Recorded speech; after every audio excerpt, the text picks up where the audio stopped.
நீங்கள் fat loss பண்ண start பண்ணிட்டீங்களா? ஆனால் காலையில் எந்திரிச்சோடனே இந்த தப்பு பண்ணுறது ரொம்ப தப்பு ப்ரோ. காலையில் எந்திரிச்சோடனே நம்ம ஒரு தப்பு பண்ணிடுவோம். இது காமனான மிஸ்டேக். எந்திரிச்சோடனே தண்ணி குடிக்கணும்னு சொல்லியிருக்கோம். ஆனால் அந்த தண்ணி கோல்டு வாட்டர், பச்சை தண்ணி போய் குடிப்பீங்க. அப்போ என்ன ஆகும்? ஆட்டோமேட்டிக்காக உங்கள் பாடி சில்னஸ் ஆகி மெட்டபாலிசத்தை ஸ்லோ பண்ணிடும். உங்கள் உடம்பு எந்த அளவுக்கு ஹாட்டாக இருக்கோ, சூடாக நீங்கள் மெயின்டைன் பண்ணுறீங்களோ, மெட்டபாலிசம் நல்லா ஸ்பீடாக பீக்கில் ஒர்க் பண்ணும். பாடி கூலாக மெட்டபாலிசம் ஸ்லோ ஆயிரும்.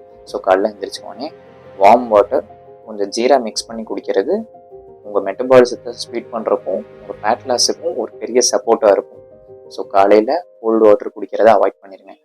சரி, நான் எப்போ கூட கோல்டு வாட்டர் குடிக்கிறது அது நல்லா இருக்குமே அப்படின்னு நினச்சிங்கன்னா, நீங்கள் ஒர்க் அவுட் முடிச்சதுக்கப்புறம் நீங்கள் எனர்ஜி இல்லாமல் டயர்டாக ஃபீல் பண்ணுவீங்களே, அந்த டைமில் நீங்கள் கோல்டு வாட்டர் அடிக்கிறது பெட்டராக இருக்குமே தவிர, மற்ற டைம் உங்கள் ரூம் டெம்பரேச்சர் என்ன இருக்கோ அந்த டெம்பரேச்சர் அளவுக்கு தண்ணி குடிக்கிறதும் வார்ம் வாட்டர் குடிக்கிறதும் பெஸ்ட்டாக இருக்கும். இந்த மாதிரி வீடியோஸ் உங்களுக்கு நிறையா வரணும் அப்படின்னா மறக்காம நம்ம சேனலை சப்ஸ்கிரைப் பண்ணுங்கள்.